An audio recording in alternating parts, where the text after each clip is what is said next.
അയ്യോ ചത്തേ മലയാളം ജനമോഷ ദൈവമേ, ഇത് എവിടുന്ന് ഇത് എവിടെ വരെ പോയി? നമ്മളിപ്പോ ഇവിടെ ഉള്ളത് ഖത്തറില് വക്രയിലുള്ളത്. ഇവിടുന്ന് നേരെ പോകുന്ന നേരെ പോ ഇവിടെ എത്തും. ഇനി ഞാൻ കണ്ട ഏറ്റവും വലിയ പ്രത്യേകത, നമ്മുടെ നാട്ടിൽ പോയാൽ വേറെ ആൾ കണ്ടാലും ഒന്ന് മിണ്ടിയിട്ടില്ലെങ്കിൽ സുഖമില്ല. ഇവിടെ അങ്ങനത്തെ യാതൊരു പ്രശ്നമില്ല. ഒരാൾ അവനവന്റെ വഴിക്ക് പോകുന്നു. അപ്പൊ അവിടെ വികാരത്തിന് പ്രാധാന്യമില്ല. മലയാള ഭാഷ വികാരത്തിന് പ്രാധാന്യമുണ്ട്. അതുകൊണ്ടാണ് മലയാള ഭാഷ വികാരജീവിയായ ആള് കൊലപാതകയാവാത്തതും. ഞാൻ അച്ഛനും അമ്മേനെയും വക്ര സൂക്ക് കാണിക്കാൻ വന്നതാണ്. അപ്പൊ ഞാൻ ഇവിടെ വന്നിട്ട് വളരെ കാര്യമായിട്ട് പറയാണ്, നമ്മളിപ്പോ വക്ര സൂക്കിലുള്ളത്. ഇത് ഭയങ്കര സ്പെഷ്യൽ ആയിട്ടുള്ള സ്ഥലമാണ് എന്നൊക്കെ പറയുമ്പോഴേക്കും അച്ഛൻ പറഞ്ഞു, ഞാൻ രാവിലെ എണീറ്റിട്ട് ഈ സ്ഥലമൊക്കെ നടന്നിട്ട് പോയതാണ്. അച്ഛൻ ഓൾറെഡി ഈ സ്ഥലങ്ങളൊക്കെ ബൈ വാക്ക്, നമ്മുടെ താമസം ആ ഏരിയയിലായിട്ടാണ്. അപ്പോൾ പുള്ളി ക്രോസ് ചെയ്തിട്ട് ഒറ്റയ്ക്ക് നടന്ന് ഈ സ്ഥലമൊക്കെ രാവിലെ തന്നെ എക്സ്പ്ലോർ ചെയ്തിട്ട് തിരിച്ചു പോയി. സൂര്യൻ അസ്തമിക്കാറാകുമ്പോഴാണ് നമ്മൾ എല്ലാ ദിവസവും ഇറങ്ങുന്നത് എന്നുള്ളൊരു ഗുണമുണ്ട്. റെസ്റ്റോറന്റ് വീഡിയോകളിൽ വക്ര സൂക്കിൽ ആദ്യം ചെയ്തത് ഈ ഒരു സ്ഥലത്തു നിന്നുള്ള വീഡിയോ. ഈ മരത്തിന്റെ ചുവട്ടിൽ ഫുഡ് കഴിക്കാമെന്ന് പറഞ്ഞുകൊണ്ടുള്ള വീഡിയോ, അത് നല്ല വൈറലായി. പിന്നെ ഈ സ്ഥലത്തുള്ള 7-8 റെസ്റ്റോറന്റിന്റെ വീഡിയോ ഞാൻ ചെയ്ത്. ഇതൊക്കെ പഴയ കൺസ്ട്രക്ഷൻ. ഇതൊരു സൂക്കാണ്, ഒരു ട്രഡീഷണൽ സൂക്ക് എന്ന് പറയുന്ന രീതിയിൽ. സൂക്ക് എന്ന് പറയുന്നത് ഒരു മാർക്കറ്റ്, അത്രേ ഉള്ളൂ. ഇപ്പൊ ഫിഷ് കഴിക്കണോ? ഇപ്പൊ ഫിഷ് കഴിക്കണോന്ന്? രാത്രി കഴിക്കാം. രാത്രി കഴിക്കണ്ട, ഇപ്പൊ ഫുഡ് കഴിച്ചോടെ ഇറക്കണം. ഖത്തറിൽ നിങ്ങൾ ശ്രദ്ധിച്ച കാര്യങ്ങൾ പറയാം. ഖത്തർ ഗംഭീരം. ഏത് സമയത്ത് എപ്പോഴും നടക്കാം ആർക്കും. ഒന്നാമത്തെ മെച്ചം.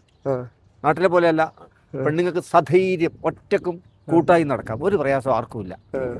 ഇനി ഞാൻ കണ്ട ഏറ്റവും വലിയ പ്രത്യേകത, നമ്മുടെ നാട്ടിൽ പോയാൽ വേറെ ആൾ കണ്ടാലും ഒന്ന് മിണ്ടിയിട്ടില്ലെങ്കിൽ സുഖമില്ല. ഇവിടെ അങ്ങനത്തെ യാതൊരു പ്രശ്നമില്ല. ഒരാൾ അവനവന്റെ വഴിക്ക് പോകുന്നു. നീ എന്തോ ചെയ്ത് പോലും എങ്ങോട്ട് പോയി ഒരു പ്രശ്നമില്ല. എല്ലാരും വിശേഷം ചോദിക്കുമ്പോൾ പറയൊന്നും വേണ്ട, ഒന്നും വേണ്ട. സ്വസ്ഥമായിട്ട് പോവാം. എല്ലാം ക്ലീനാണ് ചുറ്റുപാട്. പിന്നെ എവിടെ പോയാലും ഒരു മലയാളി ഉണ്ടാവും. അതൊരു പ്ലസ് പോയിന്റ് ആയിട്ട് കാണുന്നുണ്ട്. നമ്മൾ എന്തെങ്കിലും ശങ്ക വന്നാൽ അന്നേരം ചോദിക്കാം, ഒരു പ്രശ്നമില്ല. ആരെങ്കിലും ഉണ്ടാവും.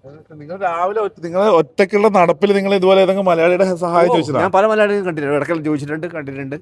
ഇപ്പൊ ഇങ്ങോട്ട് ചോദിച്ചു ബക്കറ ഇതല്ലേ, ഇതേ വഴി തന്നെ ചോദിച്ചിട്ടുണ്ട്. അതിപ്പോ തന്നവരും സഹായിച്ചവരൊക്കെ ഉണ്ട്. ഒരു സങ്കടം തോന്നി ഇതേ ഉള്ളൂ. ആ ഹൈവേ ക്രോസ് ചെയ്യാൻ വേണ്ടി ശരിക്കും പറഞ്ഞാൽ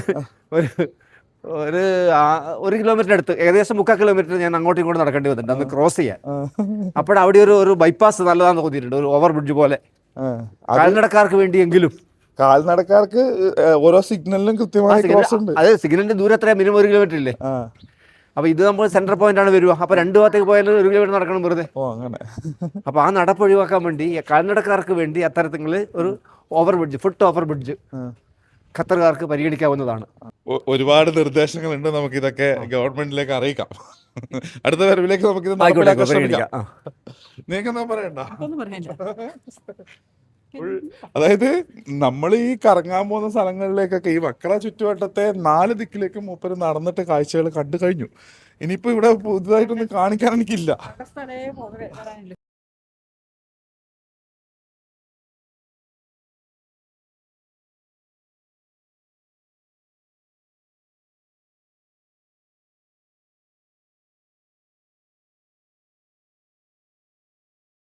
ഇത് പണ്ടത്തെ കുറെ ഓലപ്പുരയുണ്ട്. നല്ല ഓലപ്പുരയല്ല, മറ്റേ ഇത് പഴയതല്ല കേട്ടോ. ഇത് പഴയതുപോലെ അതായത് ഖത്തറിന്റെ ഒരു ട്രഡീഷണൽ പുനർനിർമ്മാണമാണ്. അല്ല, ഖത്തറിന്റെ ഒരു ട്രഡീഷൻ പഴയത് തന്നെയാണ് ശരിക്കും. പഴയതല്ല. അല്ലല്ല, ഇവിടെ ഒരു ഇതൊന്നും പഴയതല്ല. ഇവിടെ ഒരു സാധനവും പഴയതല്ല. ഇതെല്ലാം ഈ ഒരു ഏരിയ വലിയ പ്രൊജക്ട് ആയിട്ട് തന്നെ ഡിസൈൻ ചെയ്തിട്ട് ചെയ്തേക്കുന്നതാ. ചളിവാരി തേച്ചതുപോലെ അത് ആ രീതിയിലാക്കിയതാണ്, നിർമ്മാണം പോലെ ആക്കിയത്. പഴയതാണെന്ന് തോന്നി. ഇതാണ് ഇതിന്റെ ഒരു ട്രഡീഷണൽ വേ. അതായത് ഈ രാജ്യത്തിന്റെ പണ്ട് കാലം ഇതുപോലുള്ള മാർക്കറ്റുകളിലായിരുന്നു. അതിന്റെ ഒരു ഓർമ്മക്കാണ് ഇങ്ങനത്തെ കുറെ സ്ഥലങ്ങൾ. ഞാൻ ഇവിടം വരെ വന്നിട്ട് ഇവിടുന്ന് അവിടം വരെ പോയി. നിങ്ങൾക്ക് ഭാഗ്യം ഉണ്ടെങ്കിൽ കുതിരകളൊക്കെ ഇങ്ങനെ സവാരി നടത്തുമായിരുന്നു. കുതിര നമുക്കെന്നാ നല്ല കാഴ്ചയാണ്. വിമാനം പണിക്കാൻ പോകുന്ന ഇതിന്റെ നേരെ മറുകര കേരള ആണോ? കേരള അല്ല, അറബിക്കടലാണ്. പക്ഷെ മാപ്പ് വെച്ചിട്ട് കേരളത്തിലല്ല എത്തുക. മാപ്പ് വെച്ചിട്ട് കേരളത്തിലല്ല. ഇതിന്റെ നേരെ ഓപ്പോസിറ്റ് ദുബായ് ആണെന്നാണ് എന്റെ അറിവ്. ആ കാര്യോ? അത് ദുബായ്. ആ കര ഇതിന്റെ അപ്പുറത്തെ അറ്റം. അത് റാ പോലെയാ ഇതിന്റെ അറ്റം. ദുബായ് ഇത്രയും നമ്മൾക്ക് ഈ സ്ഥലത്തിന്റെ മറുകരയാണ് കണ്ടുപിടിക്കേണ്ടത്. ഇതാണ് അറബിക്കടലാണ്. നമ്മളിപ്പോ ഇവിടെ ഉള്ളത് ഖത്തറില് വക്രയിലുള്ളത്. ഇവിടുന്ന് മറുകര നേരെ പോ. ഇവിടെ എത്തും നോക്കാം നമുക്ക്. നേരെ പോയത് എത്തിയ ദുബായ്. കണ്ട, ദുബായിന്റെ നേരെ ഓപ്പോസിറ്റ് ആണ് നമ്മളിപ്പോൾ ഉള്ളത്. ദുബായ്ക്ക് നേരെ ഓപ്പോസിറ്റ്. അപ്പോൾ ഇങ്ങനെ പോയാൽ ദുബായ്. ഇന്ത്യയിലേക്കൊക്കെ പിന്നെയും കുറെ ചുറ്റിട്ടൊക്കെ പോകണം. എല്ലാവരുടെയും ധാരണ അറബിക്കടലിൽ നേരെ ക്രോസ് ചെയ്ത് കഴിഞ്ഞാല് ഇവിടത്തേക്ക് എത്താന്നാണ്. ഇന്ത്യ ഇവിടെയാണ്. ഇത് കണ്ട, ഇതൊരു ഗൾഫ് കടലിടുക്ക് എന്നൊക്കെ പറയുന്ന പോലത്തെ ഒരു സാധനമാണിത്. ആദ്യം ഇന്ത്യയിൽ നിന്ന് പുറപ്പെടുന്ന ഒരു വിമാനം, അത് കേരളത്തിൽ നിന്ന് പുറപ്പെട്ടു കഴിഞ്ഞാൽ UAE മേലെ എത്തുക, ഒമാനിന് മേലെ എത്തുക, ഒമാനിന്റെ മേലെ ഇവിടെ വന്നിട്ട് UAE കയറും. UAE നിന്ന് ഖത്തറിലേക്ക് വരുള്ളൂ. കണ്ടോ, അങ്ങനെയാണ്. ഒരു നല്ല അറിവല്ലേ? നല്ല അറിവാണ്. അങ്ങോട്ട് പോയ ദുബായ് ആണോ? ആ കാണുന്നത് ദുബായ് ആണോ?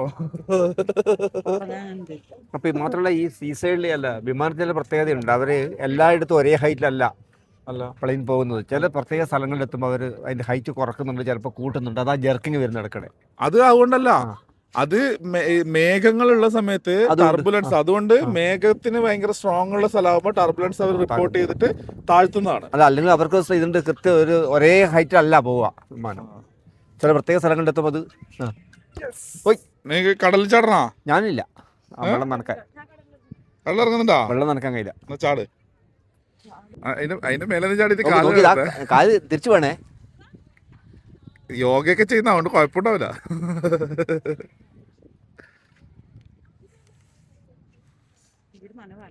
കടലിൽ ഇറങ്ങിയാൽ മൊത്തം പൂഴിയാവും. നടക്കുന്ന ബൈക്കെല്ലാം പൂഴിയായിരിക്കും. പിന്നെ അത് അടിപൊളിയായി. അതായത് മുൻപ് സായുജ് ഇതുപോലെ ഈ സൂക്കിൽ നടക്കാൻ വന്ന സമയത്ത് നിങ്ങളുടെ ഇതേ സ്ഥലത്ത് വന്നിട്ടുണ്ടായിരുന്നല്ലേ? അന്ന് ഇവര് കാര്യമായിട്ട് ട്രീറ്റ് ചെയ്തോണ്ടിട്ട് സായുജ് പറഞ്ഞു, ആരോ നമുക്ക് ഭയങ്കര ട്രീറ്റ് ഒക്കെ തന്നു.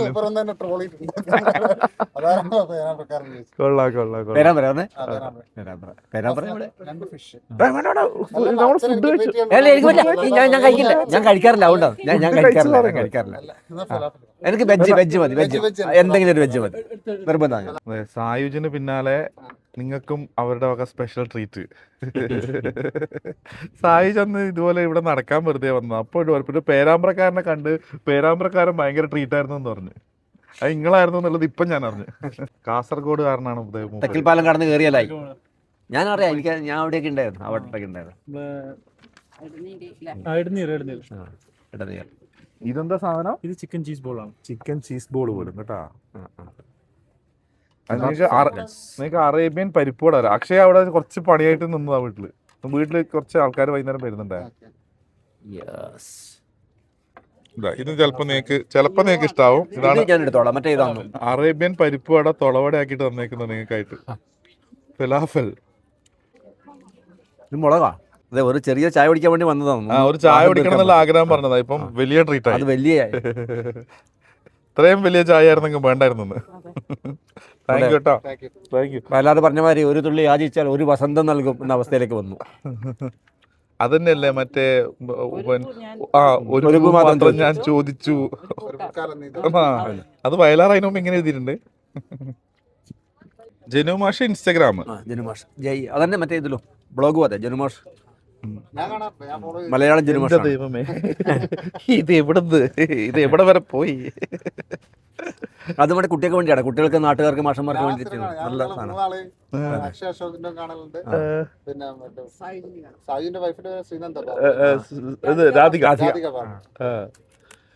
ഫുൾ ഹിസ്റ്ററി അറിയുന്ന ഒരു മനുഷ്യന്റെ അടുത്ത് യാദൃശ്ചികമായി നമ്മൾ ചെന്ന് വെട്ടതാ. നമുക്കിന്റെ രഹസ്യങ്ങളില്ല ഇവ വന്ന പിന്നെ എല്ലാ പരസ്യങ്ങളെ എല്ലാം അപ്ഡേറ്റ് ആയിട്ടാണ്. എനിക്ക് ഒരു കൊല്ലത്തിൽ 3-4 പ്രാവശ്യം നാട്ടിൽ പോകുന്ന ആ ടൈമിലൊക്കെ ഇങ്ങനെ വീഡിയോസ് അല്ല എല്ലാവരും ഒന്ന് ഫോളോ ചെയ്യില്ല. നമ്മൾ അത്യാവശ്യം അറിയാനുള്ള കാര്യം മുപ്പറ വെച്ചാല് ചില ദോഹയിലുള്ള വാർത്തകളെല്ലാം മുപ്പർ തന്നെ അറിയിക്കുകയും ചെയ്യും നമ്മളെ. സന്തോഷം. അത് നന്നായി. എന്തായാലും ബക്രയിലേക്ക് വരാൻ തീരുമാനിച്ചത് വളരെ നല്ലൊരു തീരുമാനമായതായിട്ട് പ്രഖ്യാപിച്ചോളൂ. രസറിയോ, ഞാൻ രാവിലെ ഇതുവഴി വന്നിട്ട് പോയതാ. ഞാൻ ഇന്ന് രാവിലെ നടക്കാറ്. അതല്ലേ പറഞ്ഞ രാവിലെ എല്ലാ ദിവസവും നടക്കാറുണ്ട്. ഞാൻ ഇന്ന് രാവിലെ ഇതുവഴി അവിടം വരെ പോയിട്ട് തിരിച്ച് അങ്ങേയറ്റം വരെ പോയിട്ട് അല്ല, ഞാൻ 2 റൗണ്ട് ഇപ്പൊ 2 റൗണ്ട് നടക്കാറുണ്ട്. രാവിലെ വന്നു. ഇല്ലേ, നാടിൻ കൂട്ടി നടക്കൂല. ഓരോ ഏരിയ നടപ്പ്. ഓരോ ദിവസം ഓരോ ഏരിയയിലേക്ക് പോകും. അങ്ങനെ ഇപ്പൊ 4 ദിക്ക് കഴിഞ്ഞു. ഇനി അതിന്റെ ഇടയിലുള്ള ദിക്ക് പിടിക്കണം. 64 ആവുന്നു. സായിജിനോട് പറഞ്ഞു ഏൽപ്പിച്ചിട്ടുണ്ടായിരുന്നു പോലെ അച്ഛൻ ഇതുവഴി വരുമ്പോ ഒരു ദിവസം പരിചയം. അച്ഛൻ ഇങ്ങോട്ട് വരുന്ന അവൻ അറിയില്ലല്ലോ. ഇങ്ങോട്ട് വരുന്നത് അറിയുന്നില്ലല്ലോ. ഖത്തറിലേക്ക് വന്നു എന്നല്ലാതെ. പറഞ്ഞേക്കാം, പ്രത്യേകം പറഞ്ഞേക്കാം. ശരി, അപ്പോൾ ബെസ്റ്റ്. ഇവരുടെ നന്ദിപൂർവ്വം ബാക്കി പിന്നീട് Al Kofa kebab and grills all the best. ഒരു ദിവസം എന്തായാലും ആ ഈ food കഴിക്കാൻ സമയം വരണം. എത്തിക്കൊടുത്തു ഞാൻ വിളിക്കാം. എന്നെ ആയിക്കോട്ടെ. number save ചെയ്ത് ഞാൻ വിളിക്കാം. അച്ഛൻ ഒന്നിന്റെ സൈക്കിള് പ്രശ്നം നിങ്ങൾക്ക് ഉണ്ടായിരുന്നില്ല? ഒരു ഒന്നിന്റെ സൈക്കിള് ഏ? നിങ്ങൾക്ക് ഉണ്ടായിരുന്നില്ല? ഒന്നിന്റെ സൈക്കിള് ഒന്നിന് സൈക്കിൾ പണ്ടല്ലേ ഉണ്ടായിരുന്നു നിനക്ക് ഉണ്ടായിരുന്നില്ലേ? അതൊന്നല്ലടാ, ഞാൻ കാസർഗോഡ് പണിയെടുക്കുമ്പോ തിങ്കളാഴ്ച ദിവസം രാവിലെ ബസ്സിനെ കൂട്ടിക്കൊണ്ടുവരും. തവറുകളല്ല, വളക്കയില് ഹാൻഡ് ഓവർ ചെയ്യും. അത്രയൊന്നും പോകുന്നില്ല. പൊടിക്കളത്ത് വരെ സൈക്കിളും കൊണ്ടുപോയി. അതച്ഛൻ അല്ലടാ, ഞാൻ പൊടിക്കളം വരെ വന്നിട്ട് സൈക്കിളിലാക്കി വിടും. അച്ചാച്ചൻ ചങ്ങളായി വരെ ആ. ബസ്സിൽ നിന്ന് ഇവിടെ നിന്നെയും കൊണ്ട് ചങ്ങളായി വരെ പോവും. ചങ്ങളായി വരെ തവറ് വളക്കായി വരെ. വളക്കയിൽ നിന്ന് അച്ഛൻ വന്നിട്ട് എക്സ് സർവീസിന്റെ ബസ്സിൽ അത് ബസ്സിലെ ജനലിലൂടെ എന്നിട്ട് വളക്കയിന്ന് ഞാൻ അച്ഛൻ നോക്കും ഓരോ ബസ്സിലും ഞാൻ ഉണ്ടോന്ന്. എന്നിട്ട് ഉള്ള ബസ്സിൽ അതിൽ പുറത്തേക്ക് നിന്നെ കൊടുക്കും. എന്നിട്ട് ഞാൻ അകത്തുനിന്ന് വാങ്ങും. തിങ്കളാഴ്ച ദിവസം തിങ്കളാഴ്ച കൊടുത്തിട്ട് തിങ്കളാഴ്ച കൊടുത്ത് വെള്ളിയാഴ്ച വെള്ളിയാഴ്ച തിരിച്ചു വാങ്ങും. അപ്പൊ അതിന് കണക്കായിട്ട് ഇങ്ങനെ നോക്കി പക്ഷെ അന്ന് വെള്ളിയാഴ്ച നിന്റെ മുഖഭാവം കാണണം എന്തൊരു രസാന്നറിയാം. അത് വീസ് എന്തൊക്കെ കിട്ടുമെങ്കിലും അച്ഛനും അമ്മയും എല്ലാമാണ് എങ്കിൽ പോലും നീ കുടുംബത്തേക്ക് വരുമ്പോൾ നിനക്കൊരു പ്രത്യേക ഭാവം ഉണ്ട് ആ സമയത്ത്. അന്ന് എനിക്ക് കാലിന് ചെറിയൊരു അസുഖം ഉണ്ടായിരുന്നു. ഇന്നത്തെ ക്ലോസിംഗ് സെറമണി അറ്റ് അടാർ തട്ടുകട വിത്ത് നോർമൽ ചായ ആൻഡ് പഴംപൊരി കഴിച്ചു നോക്ക്. നാട്ടിൽ നിങ്ങൾ കഴിച്ചുകൊണ്ടിരുന്ന പഴംപൊരി എന്നല്ല നമ്മളെ പഴംപൊരി കേട്ടാ. വർഷങ്ങൾക്ക് ശേഷമല്ലേ നിങ്ങൾ ബാർബർ ഷോപ്പിൽ പോയി ഷേവ് ചെയ്യുന്നത്? സെൽഫ് പരിപാടിയല്ലേ അത്? 974 സലൂണിന്റെ ക്രെഡിറ്റിൽ ഇരിക്കട്ടെ. അവിടെ ഇരുന്നോ. നമ്മളെ പോലെ തല കുറച്ച് കനുള്ള തലയാണ്. അത് സാധാരണക്കാർക്ക് തൊടാൻ പറ്റാത്തതാണ്. നിങ്ങൾ ഇവിടെ ഇരുന്നു. കൈ രണ്ടും അപ്പുറത്തും ഇപ്പുറത്തും വെച്ചോ. ലാവിഷായിട്ടിരുന്നോ. നിങ്ങൾ അവിടെ മസാജ് ചെയ്തിരുന്നോ, അച്ഛൻ അപ്പുറത്തുനിന്ന് പണിയെടുത്തോട്ടോ. നല്ല തിരക്കുള്ള സമയമാണ്. അവിടെ ഇരുന്നോ, ആ സ്ഥലത്ത് തന്നെ ഇരുന്നോ. നിങ്ങൾ അവിടെ ഇരിക്കുമ്പോൾ അമ്മ ഇപ്പുറത്ത് മസാജ് ചെയ്തോട്ടെ. ഞങ്ങളെ VIP റൂമാട്ടാ. തട്ടിക്കുടഞ്ഞിട്ടിരിക്കുന്ന ഇപ്പൊ ഇത് ജെൻ സലൂണിലെ മസാജ് ചെയ്യാനുള്ള നിങ്ങൾ ഇരിക്കുന്നത്.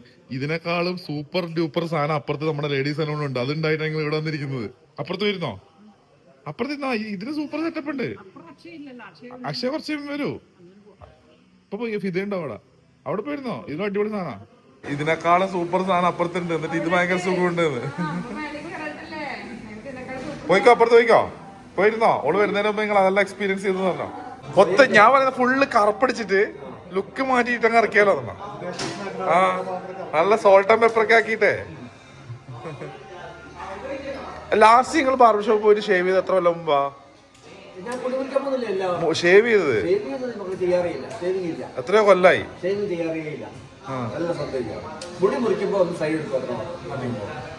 അടിപൊളിയായിട്ട് സെറ്റ് ആയിക്കോ. അലവിയുടെ കരവിരുതിൽ നിങ്ങളുടെ മുടിയും നിങ്ങളുടെ ലുക്കും ഡിഫറെന്റ് ആവട്ടെ. So very happy. നമ്മുടെ സ്വന്തം ഷോപ്പിൽ അച്ഛനെ ജെൻ സലൂണിലും ഇരുത്തി, അതുപോലെ അമ്മയെ ലേഡീസ് സലൂണിലും ഇരുത്തി, അതുപോലെ തൊട്ടപ്പുറത്ത് നമ്മുടെ സ്വന്തം അടാറ് തട്ടയിടയിൽ പോയിട്ട് ചായയും വാങ്ങിക്കൊടുത്തു. അത് ഭയങ്കര ഒരു പ്രൗഡ് മൊമെന്റ് ആട്ടോ. നമ്മുടെ സ്വന്തം സ്ഥാപനങ്ങളിൽ നമ്മുടെ പാരന്റ്സിനെ കൊണ്ടുവന്നിട്ട് ട്രീറ്റ് ചെയ്യാൻ പറ്റുക എന്ന് പറയുന്നത് അത് റിയലി ഒരു പ്രൗഡ് മൊമെന്റാണ്. ഹായ് മിനിങ്ങി വന്നിട്ട് എങ്ങനെയുണ്ട് നിങ്ങളുടെ ആദ്യത്തെ ഷേവിംഗ് എക്സ്പീരിയൻസ്? വർഷങ്ങൾക്ക് ശേഷം ഒരു സലൂണിൽ ചെന്നിട്ട് ഷേവ് ചെയ്തിട്ട് വന്നേക്കാ. എങ്ങനെയുണ്ടായിരുന്നു നിങ്ങളുടെ ലേഡീസ് സലൂൺ എക്സ്പീരിയൻസ്? എടി നമുക്ക് മൊത്തം കറുപ്പിച്ചാലോ? ഫുൾ ലുക്ക് ചേഞ്ച് ആക്കിട്ട് വിടാം. ഓക്കെ, ഫുൾ ചായ മാറ്റാം. ഉറൂബിന്റെ ആൾപ്പറ്റി കേട്ടിട്ടുണ്ടോ? ഉറൂബിന്റെ ആൾപ്പറ്റി കേട്ടിട്ടുണ്ടോ? ഉറൂബ് എന്നൊരാളുണ്ട്, PC കുട്ടിക്കൃഷ്ണൻ. അദ്ദേഹത്തിന്റെ ഗോപാലൻ നായരുടെ താടി എന്നൊരു കഥയുണ്ട്. ആ കഥ നീ വായിച്ചിരിക്കണം. അതിൽ ഗോപാലൻ നായർ താടി വളർത്താനുള്ള കാരണത്തെ കുറിച്ച് അങ്ങനെ പറയുന്നുണ്ട്. അദ്ദേഹം പറയുന്നത് ഒരു നാട്ടിലെ ബാർബറുമായി ബന്ധപ്പെട്ടുള്ള ചെറിയ വിഷയങ്ങളിലൂടെയാണ് അദ്ദേഹം താടി വളർത്തുന്നത്. എന്തുകൊണ്ട് താൻ താടി വളർത്തി, എന്തുകൊണ്ട് പിന്നീട് ഷേവിങ്ങിന് പോകുന്നില്ല എന്ന് പറയുന്നത് ഓള് വായിച്ചിട്ടുണ്ടാവും അല്ലേ? വായിച്ചില്ലേ? ഗോപാലൻ നായരുടെ താടി എന്ന് പറഞ്ഞാൽ നാട്ടിലെ ഒരു ബാർബർ ജീവിപ്പിക്കാൻ വേണ്ടി മെനക്കെട്ടതാണ് കുറേ കാലം. പിന്നീട് അദ്ദേഹം തീരുമാനിച്ചു ഇനി ഷേവിംഗ് ഇല്ല. കാരണമുണ്ട്. ഈ ബാർബർ അല്പം സമനില തെറ്റിയെന്ന ഒരു അവസ്ഥ നാട്ടുകാർക്ക് പറഞ്ഞു. നാട്ടിൽ പറഞ്ഞാൽ എന്റെ പൊന്നു ഭാഷ നിങ്ങൾ ഓർക്ക് മാത്രം കൊടുക്കല്ലേ, നിങ്ങളുടെ തല. നിങ്ങൾ പറഞ്ഞു വരുന്നത് ഞങ്ങളുടെ അലവിക്ക് സമനില തെറ്റിയിരിക്കാണെന്നാണോ? അപ്പൊ എന്തുകൊണ്ട് ബാർബർ ഷോപ്പ് പോകുന്നില്ല എന്ന ഉത്തരാണ് പിന്നീട് പറഞ്ഞത്. തന്റെ താടിയേക്കാൾ വില കൂടുതൽ തലയ്ക്കാണ്, അതുകൊണ്ടാണ് പോകാത്തത്. അതാ നിങ്ങളും പോവാത്തെ? ഞാൻ പിന്നെ അങ്ങനൊന്നും അല്ല, പോലില്ല അത്ര തന്നെ. അലവിക്ക് ചെറിയ എന്തോ പ്രശ്നമുണ്ട് എന്നാ പറഞ്ഞു വന്നത്. അലവിയുടെ കഥ കേട്ടോ. ഞാൻ ഇവനോട് പറഞ്ഞു ഇപ്പൊ തീർന്ന് വരുമായിരിക്കുന്നു. ഇവൻ ചോദിച്ചു ആരുടെ അടുത്താ ഇരുന്നേക്കുന്നത്? ഞാൻ പറഞ്ഞു അലവിയുടെ അടുത്ത്. എന്നാ ഇപ്പൊ ഒന്നും വരൂലാന്ന്. അല്ലെങ്കിൽ സൈക്കോളജി അതിന് കാരണം അറിയില്ലേ, ലോകത്ത് ഒരു നാട്ടിലെ എല്ലാ ഭർത്താവിനും അറിയുന്ന ഒരേ ഒരാളെ അന്ന് ഉണ്ടായിരുന്നുള്ളൂ, അത് ഒരു ബാർബറാണ്. തൊട്ട് പിന്നാലെ വന്നാൽ ജോത്സ്യൻ. സാധാരണ ഭാര്യ ഭർത്താവും കൂടി വരും, ഭർത്താവ് വീട് വരും, ഭാര്യ ആടും ചെയ്യും. അപ്പൊ ഭാര്യന് ഇത് കൊറേ സമയം കഴിഞ്ഞാലും ഭർത്താവ് തീരൂല. കാരണം ഇരിക്കുന്ന ആരുടെ അടുത്താ പറയുന്നേ ആയില്ല പോയിട്ടുണ്ടാവില്ല. ഞാൻ പറയണം നമ്മ കുറച്ചുകൂടി ക്ഷമിക്കുന്നു. അല്ലെങ്കിൽ ആ സെൻസ് ഉണ്ട് തന്നെ, ഹൗ ടു വർക്ക്. നിങ്ങളെ കാണാനായിട്ട് 2 അതിഥികൾ നമ്മുടെ വീട്ടിലേക്ക് വരുന്നുണ്ട്.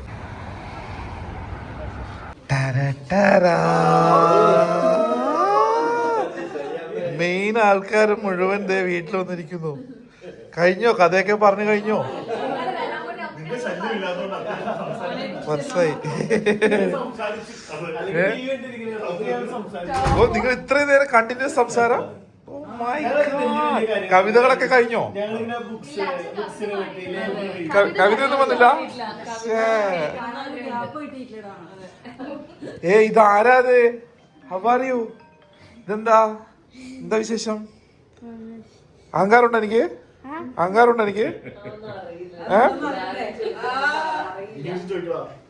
ഇംഗ്ലീഷ് എന്താ പറയാ?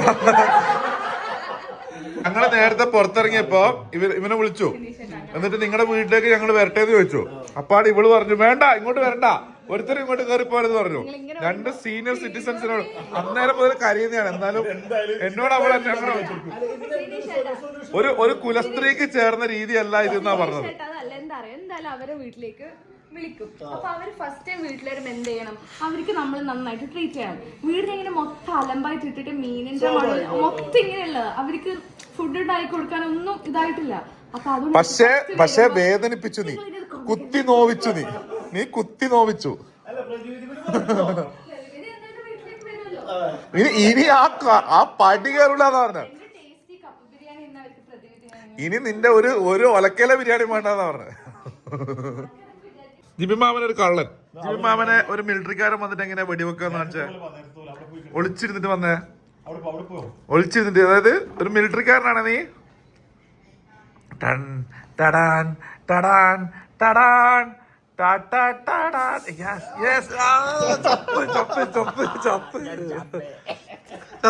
ചത്ത്. വീണ്ടും വരുന്നുണ്ടാ? ഇതിപ്പോ ആരാ ചത്ത്? വെടിവെച്ച് മരിച്ചു എന്നാ. ഇനി അടുത്ത 2 മണിക്കൂറൊക്കെ നീ വെടി കൊണ്ടോണ്ടിരിക്കേണ്ടി വരും. അവനത് ഇഷ്ടായി. വേറെ തരാ ഇങ്ങ് വാ. നെക്സ്റ്റ് മിലിറ്ററി കഴിഞ്ഞു. ഇനി നീ ഒരു ഡോക്ടറാ. പിന്നെ ജിബിമാമന് കുഷ്ഠരോഗം. ജിബിമാമനെ ട്രീറ്റ് ചെയ്യാൻ വരുന്ന ഡോക്ടറായിട്ട് വന്നേ. നോക്കട്ടെ, ഡോക്ടറാണ് ഡോക്ടർ ടോഫു MBBS. അതാ ടിഷ്യൂ വെച്ചിട്ടാണ് പരിപാടി. ഇതെന്താ ഇങ്ങനെ വരിക ഡോക്ടറെ? അതെ സുഖമില്ലാണ്ട് നിക്കുന്ന. അയ്യോ വയ്യ ഡോക്ടറെ.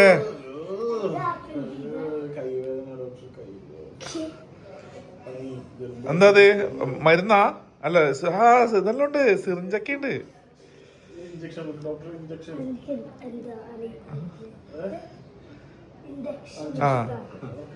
ഇഞ്ചക്ഷൻ കൊടുക്ക്. അതല്ല, പ്രിപ്പയർ ആയിട്ടാ വന്നേക്കുന്നേ. ഇത് ഇവ ടിഷ്യൂ മൊത്തം പുറത്താവും ഇപ്പൊ. അതാ അവനറിയാട്ടാ ഇങ്ങനെ. അല്ല, അതെല്ലാം അറിയാം. ബ്രില്യൻ ഗായ് എല്ലാം ഓൻ ഒബ്സർവ് ചെയ്തിട്ടുണ്ട്. എന്നിട്ട് ഇഞ്ചക്ഷൻ കൊടുക്കേ. അയ്യോ ചത്തേ. ചികിത്സ വിജയമായിരുന്നു, രോഗി മരിച്ചു. നെക്സ്റ്റ് ടാസ്ക് ടോഫ് ഒരു പൈലറ്റാണ്. പൈലറ്റ് ഒരു വിമാനം പറപ്പിച്ചിട്ട് വന്നേ. ജിബിമാമൻ അവിടെ നിന്നാലാണ് പൈലറ്റ് ആവുക.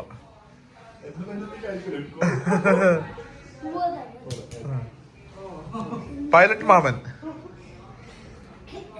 വിമാനമായിട്ടാ വരുന്നേ? ഇടിച്ച് നെഞ്ചത്തേറ്റാൻ പോവാ? എന്താ അല്ലാ ഫുൾ ടിഷ്യൂ ആണ് ഇത്. ആ വിമാനല്ലേ വരുന്നത് തലേ തുടിയിട്ടിട്ട്?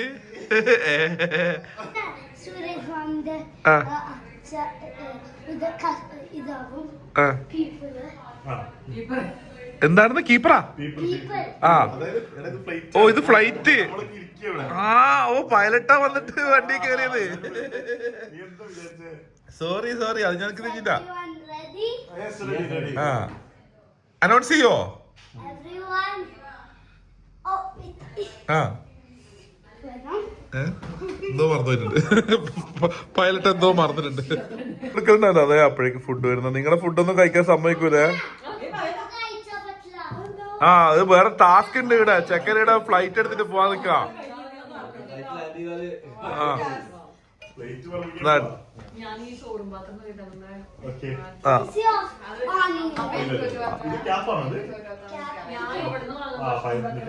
തലയില് മുണ്ടിട്ടിട്ട് പോകുന്ന ഏതോ പൈലറ്റാ. ആ സ്പീക്കർ അയ്യവ എന്റെ. ദിസ് ഈസ് ക്യാപ്റ്റൻ ടോഫോ അതെല്ലാം പറയില്ലേ?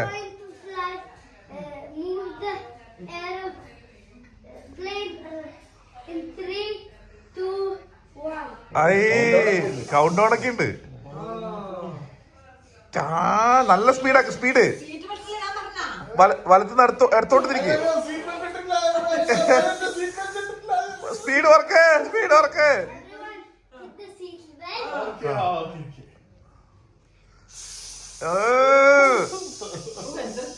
ഭയങ്കര. ഇത്രയും സ്പീഡ് വേണോ?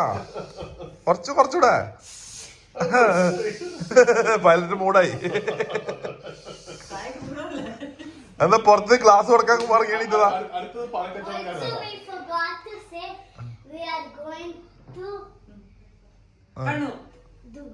ദുബായ്.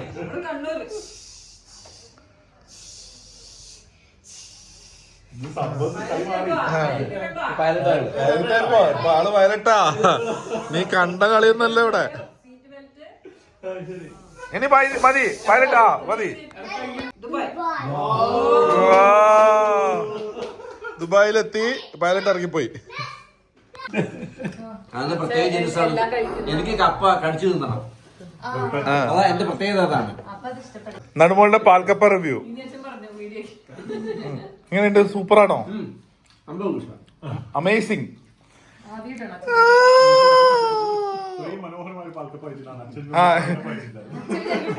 അല്ല അച്ഛന ആദ്യമായിട്ടാ പാൽക്കപ്പ കഴിക്കുന്നത്. അതുകൊണ്ട് ഇത് തന്നെ ബെഞ്ച് മാർക്ക്. ഇതാണ് ബെഞ്ച് മാർക്ക്. ഇനി ഇതിന് മേലെ കഴിച്ചാലേ ഉള്ളൂ.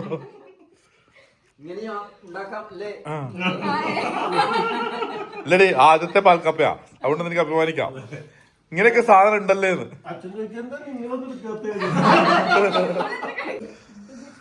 അത് ഫ്രീ ആയിട്ട് കൊടുക്കേണ്ടി വരും. ആ പൈസ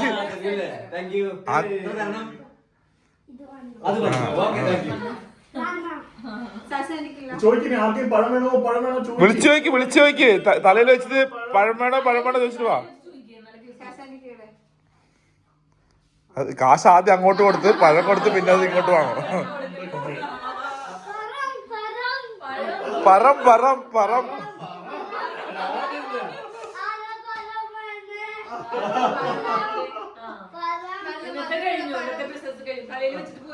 തലയിൽ വെച്ചിട്ട് പോയേ. ഓനിന്നൊരു എൻഗേജ്മെന്റ് ആയി മൊത്തം. മതി ഒരു ടാസ്ക്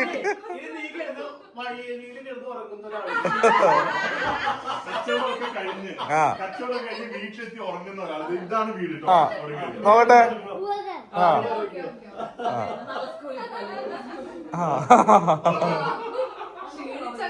ശരിച്ചോ?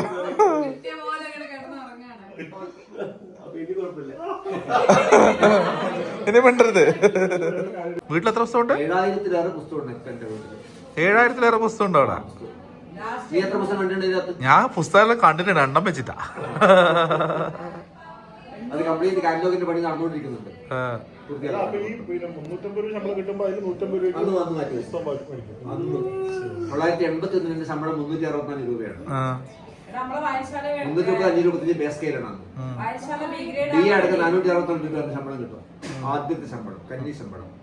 അന്ന് അതിലും പുസ്തകം വാങ്ങി വെക്കും. അന്ന് ഇത് മുന്നേ പറഞ്ഞിരുന്നെങ്കിൽ ഞാൻ കൊറേ വായിച്ച് മുതലാക്കി തന്നെ.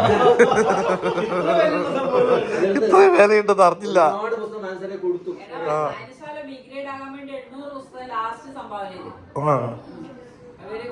കുറെ പുസ്തകം സ്റ്റേഡിയം ഓഫീസർ ക്ലബിലാണ് കൊടുത്തിട്ടുണ്ട്. മനസ്സിലാക്കി കൊടുത്തിട്ടുണ്ട്. കൊടുക്കെടുത്ത് കൊടുത്തിട്ടുണ്ട്. ഞാൻ അതിലൊരു പുസ്തകം മാത്രം കംപ്ലീറ്റ് വായിച്ചിന്. എന്തുകൊണ്ട് എന്തുകൊണ്ട് എന്തുകൊണ്ട് എന്നുള്ളൊരു പുസ്തകം. അത് വായിച്ചിട്ട് അത് അതിൽ എന്തുകൊണ്ട് എന്താ അതിന്റെ ഈ ടൈറ്റിലിന് കാരണം എന്നുള്ള അത് എന്തുകൊണ്ട് എന്നുള്ളത് അറിയാൻ വേണ്ടിട്ട് ഇട്ടത് വായിച്ചത്. അങ്ങനത്തെ ചോദ്യങ്ങളൊക്കെ ഉള്ളതാണ്.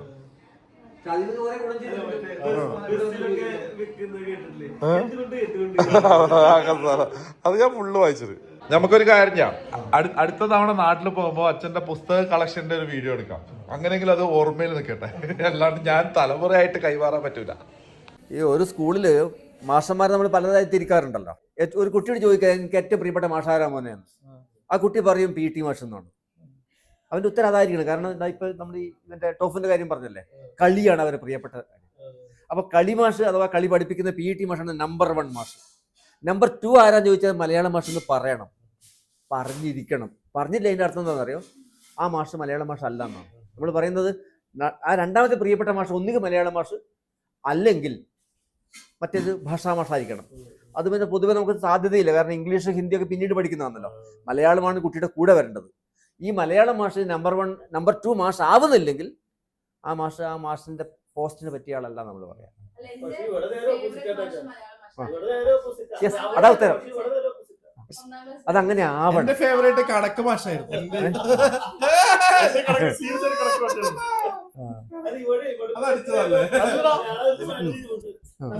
കണക്ക് മലയാളം പോലെ ആയിരുന്നല്ലോ.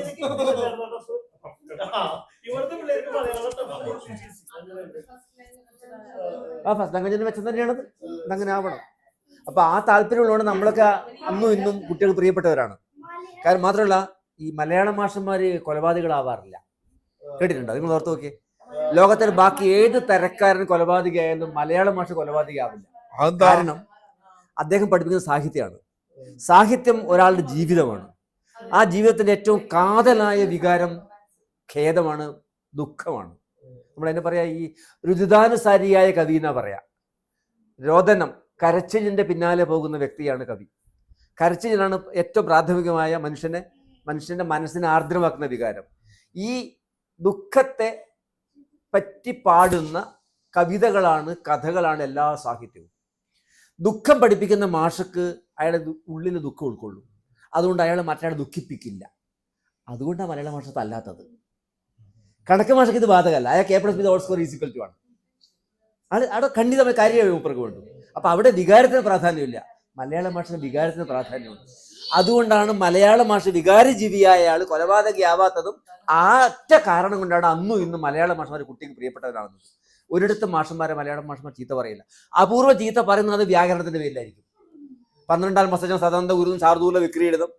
12ാം മാസം ജനിച്ചവനും ഓന്റെ തന്തയും ചേർന്നിട്ട് അറിയല്ലോ, മറ്റേ പണ്ടത്തെ വ്യാകരണം. നീ എന്തായി കേക്കുന്നത്? പണ്ടത്തെ വൃത്തത്തെ പറ്റി പറഞ്ഞതാ. അതെ, അവൻ ചുമ്മാ ചോദിച്ചതാ. ഇത്രയും വിശാലമായിട്ടുള്ള ഉത്തരം അവൻ ആഗ്രഹിക്കുന്നില്ല. അപ്പൊ അല്ല, ശതകാകലി വൃത്തത്തിൽ 2ാം പാദത്തിൽ അന്ത്യമാം 2 അക്ഷരം കുറിച്ചില്ലെങ്കിൽ അത് മഞ്ചരിയായിട്ടോ. അപ്പൊ ഈ മഞ്ചരിയും കാകളിയും ശാർദൂല വിക്രിയെഴുതവും സന്ധി സമാസവും ഇതാണ് മലയാള മാഷന്മാർ അല്പൊന്നും വെറുപ്പിച്ചിട്ടുള്ളൂ പിള്ളേരെ. അതുകൊണ്ട് സർക്കാർ പറഞ്ഞ് വ്യാകരണം പഠിപ്പിക്കണ്ട. ഇപ്പോഴത്തെ പുതിയ വകുപ്പതാ വ്യാകരണം പഠിപ്പിക്കണ്ട. അത് ഫോമലാണ്. കുട്ടി ഭാഷ പഠിക്കുമ്പോൾ ഓട്ടോമാറ്റിക്കലി വ്യാകരണം പഠിച്ചിരിക്കും. അതുകൊണ്ടാണ് ഇപ്പൊ 10ാം ക്ലാസ് വരെ കുട്ടിക്ക് വ്യാകരണം ഇല്ലാത്തത്. അപ്പോഴേക്ക് മാഷന്മാർ ഒച്ചപ്പാടാക്കാൻ തുടങ്ങി. കാരണം എന്താ അറിയോ? ഇംഗ്ലീഷിൽ ഫോർമൽ നൗൺ പറയുന്നില്ലേ, verb, subject, S&V/O pattern English പഠിപ്പിക്കുന്നുണ്ട്. അതിൽ കുട്ടിക്ക് യാതൊരു സങ്കടവും ഇല്ല, ഉൾക്കൊള്ളാനും പ്രയാസമില്ല, മാഷക്ക് പഠിപ്പിക്കാനും പ്രയാസമില്ല. മലയാള മാഷ കർത്താവ് കർമ്മം ക്രിയ പറഞ്ഞാൽ സംഭവം തെറ്റി. അതിന്റെ ആവശ്യം എന്താ? അത് നോർമലി അതാ ചോദ്യം. അപ്പൊ ഇംഗ്ലീഷുകാരന് ഫോർമൽ ഗ്രാമർ വേണം, മലയാളിക്ക് ഫോർമൽ ഗ്രാമർ വേണ്ട. അപ്പൊ ഭരതൻ എന്തായി? മലയാളം തഴയപ്പെട്ടു എന്നർത്ഥം. അതിന്റെ ബാക്കി ഇപ്പതാ മലയാള ഭാഷാ ബില്ല് വരുന്ന ഇപ്പൊ ബോധം വരുന്നത് കുട്ടിക്ക് മലയാളം പഠിക്കാൻ പറ്റുന്നില്ല, പഠിച്ചേ പറ്റൂ. അപ്പോൾ ഇന്നത്തെ മലയാളം ക്ലാസ് അങ്ങനെയാണ് കാര്യങ്ങൾ. നന്ദി, നമസ്കാരം. ഇപ്പൊ പറയുന്ന കാര്യം ഇതേ ഉള്ളൂ. താല്പര്യമുണ്ടെങ്കിൽ കുട്ടി ജനിച്ചു വീഴുന്ന ആ സമയം തൊട്ട് തുടങ്ങുന്ന മലയാള പഠനം അത് മുന്നോട്ട് കൊണ്ടുപോയാൽ ആ കുട്ടിയിൽ മാനുഷികത എന്നൊരു സാധനം ബാക്കിയുണ്ടാവും. അത് മാറാതിരിക്കാൻ മാർഗ്ഗം ഇതേ ഉള്ളൂ. ചെറുപ്പത്തിൽ വരുമ്പോൾ തന്നെ മലയാളം പഠിപ്പിക്കാൻ മോനെ, പറ പറയാ. ഞാൻ ഇവരോട് പറഞ്ഞില്ലേ, പരമാവധി കഥ പറഞ്ഞു കൊടുക്കുക. ആനയുടെ, പൂച്ചയുടെ, മയിലിന്റെ, ഒട്ടകത്തിന്റെ ഒക്കെ കഥ കുട്ടി പഠിക്കട്ടെ. ആ അവനിൽ മാനുഷികത ബാക്കിയുണ്ടാവും. അങ്ങനെ അടിപൊളിയായിട്ട് ഇന്നത്തെ ദിവസം കഴിഞ്ഞു. അച്ഛനും അമ്മക്കും നന്നായിട്ട് ബോറടിക്കുന്നുണ്ട് തോന്നുന്നു. എത്രയും പെട്ടെന്ന് തിരിച്ചു പോകാനുള്ള മൈൻഡിലാണ് ഉള്ളത്. പക്ഷേ പറയാൻ മടിയായിട്ട് പറയാണ്ടിരിക്കുന്നേ തോന്നുന്നു. സോ അടുത്ത ദിവസം എനിക്ക് തോന്നുന്നു ഒരു ഡെസേർട്ട് ട്രിപ്പ് അടിക്കാൻ തോന്നുന്നു. ഡെസേർട്ട് ട്രിപ്പ് ആകുമ്പോൾ ഒരു ഡിഫറെൻറ്റ് എക്സ്പീരിയൻസ് ആയിരിക്കുമല്ലോ. അതാണ് നെക്സ്റ്റ് വീഡിയോയിൽ വരുന്നത്. ഞാനത് സെറ്റാക്കിയിട്ടുണ്ട്. സോ ഇന്നത്തെ ദിവസം ഇവിടെ തീരാണ്. കുറേ കാലമായി ഇങ്ങനെ വ്ളോഗ് ചെയ്തിട്ട് ഇവിടെ പ്രത്യേകിച്ച് കണ്ടിട്ടൊന്നുമില്ല. പിന്നെ ഇവർ കൂട്ടിയിട്ട് ഇങ്ങനെ പോകുന്ന സമയത്ത് സംഭവിക്കുന്നതൊക്കെ കാണിക്കുന്നതേ ഉള്ളൂ. ഇത്രയും ലെങ്തി ആയിട്ടുള്ള വീഡിയോ ഒരുപാടുണ്ടായിരുന്നു. ഇത്രയും കണ്ട ആൾക്കാരൊന്ന് കമൻറ്റ് ചെയ്യണം. ആൻഡ് നമ്മുടെ ചാനൽ സബ്സ്ക്രൈബ് ചെയ്യണേ. നാട്ടിൽ പോയിട്ട് വീഡിയോ ഒക്കെ ചെയ്യുമ്പോൾ നിങ്ങൾക്ക് കാണാനുള്ളതാണ്. അപ്പോൾ സബ്സ്ക്രൈബ് ഒക്കെ ചെയ്യണം. Thank you so much.